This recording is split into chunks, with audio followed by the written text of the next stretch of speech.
Buenas, vamos a presentar esta comunicación titulada Características de la hemorragia pulmonar en prematuros extremos. Como ya sabemos, la hemorragia pulmonar es una complicación que afortunadamente es poco frecuente de los recién nacidos pretérmino extremos y se ha descrito que en los recién nacidos pretérmino aparece de forma más tardía que en los recién nacidos a término y las características suelen ser diferentes. La hemorragia pulmonar se caracteriza por un deterioro hemodinámico y respiratorio de una forma muy brusca, cursando con bradicardia, hipoventilación y desaturación, junto con una anemización de forma brusca del paciente. Generalmente suele aparecer en el recién nacido pretérmino a partir de las primeras 48 o 72 horas de vida. ¿Y por qué se produce? Pues se produce por una sobredistensión alveolar que hace que se produzcan roturas y fugas epiteliales. Y entre los factores de riesgo encontramos la prematuridad extrema, que ese prematuro esté cursando una infección, una sepsis, el ducto arterioso persistente permeable, situaciones de asfixia o ventilación con presión positiva. Su aparición ensombrece gravemente el pronóstico porque tiene una mortalidad de hasta el 60%, con complicaciones asociadas como hemorragia intraventricular grave o displasia broncopulmonar.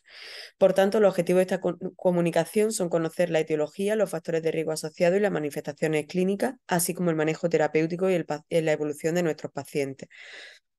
Para ello se lleva a cabo un estudio descriptivo retrospectivo en un hospital de tercer nivel español entre enero de 2018 y junio de 2022. Se recogen 19 pacientes prematuros que sufren hemorragia pulmonar durante su ingreso en la unidad de neonatología y se analizan los antecedentes maternos, factores de riesgo, la clínica, el tratamiento y la evolución. De esos 19 recién nacidos pretérmino, 16 eran varones y 3 eran mujeres, con una edad media de gestación de 25 semanas y un peso de 840 gramos. Y como antecedentes personales, pues destacar el prolazo de bolsa o el inicio de parto espontáneo o corianonitis entre los antecedentes de estos pacientes. Prácticamente la mitad fueron fruto de gestaciones múltiples, casi la mitad habían tenido una maduración pulmonar completa, un 37% parcial y un 20% no habían tenido ninguna dosis de maduración pulmonar. ¿Qué otros factores de riesgo tenemos? Pues todo ello, el más importante es la persistencia del ducto arterioso, que se diagnostica a los 3 días, con un tamaño mediana de 2,2 milímetros. Em, Se trata el ductus fundamentalmente con ibuprofeno, en otros casos cuando está contraindicado con paracetamol. Hay un pequeño porcentaje de ellos que formaban parte de un ensayo en el cual se estaba estudiando la eficacia del ibuprofeno frente al paracetamol. Dos de los casos no tuvieron tratamiento porque estaba contraindicado por la existencia de hipertensión pulmonar.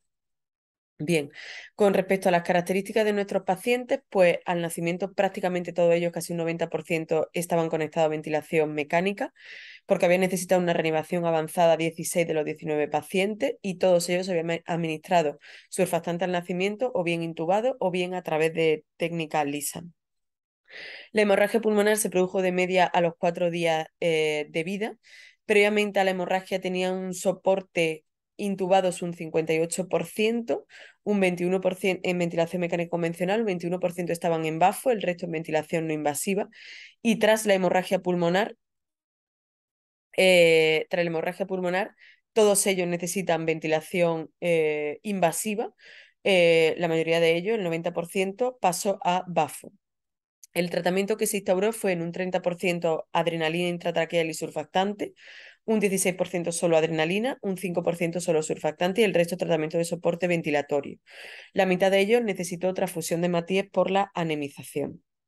¿Y el soporte vasoactivo? Pues tras la hemorragia pulmonar necesitaron soporte, un 63% de ellos, y antes de la hemorragia lo tenían un 37%. O sea, prácticamente la necesidad de soporte vasoactivo se duplicó con respecto al que lo tenían previamente. Soporte con óxido nítrico, antes de la hemorragia lo necesitaban 3 pacientes, el doble después de la hemorragia, 6 pacientes, por lo cual hay la importancia del deterioro hemodinámico y respiratorio que sufren estos pacientes. De nuestros pacientes, de nuestros 19 pacientes, fallecieron 10, o sea, un 52% a los 7 días de media, por hemorragia intraventriculares grave o por shock séptico. Y tuvieron como complicaciones todo ello retinopatía del prematuro, de los que sobrevivieron, también hemorragia intraventriculares en distintos grados y displasia broncopulmonar, un 66% de ellos. Por tanto, como conclusiones, sabemos que la hemorragia aparece en pacientes prematuros muy extremos que tienen inestabilidad hemodinámica y respiratoria en los primeros días de vida, que la presencia de ducto en nuestro caso es un condicionante para su desarrollo y que la hemorragia pulmonar implica una importante morbimortalidad, ya que la mitad de ellos fallecen y a corto plazo esa importante mortalidad, pero también a largo plazo la morbilidad que lleva consigo asociada. Y eso es todo. Muchas gracias.